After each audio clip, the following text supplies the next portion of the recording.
பகலென்ன இரவென்ன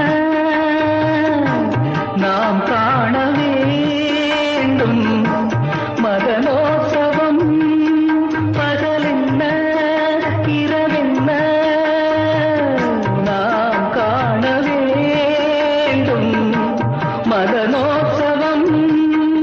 அதுதானே இதழ் பேசும்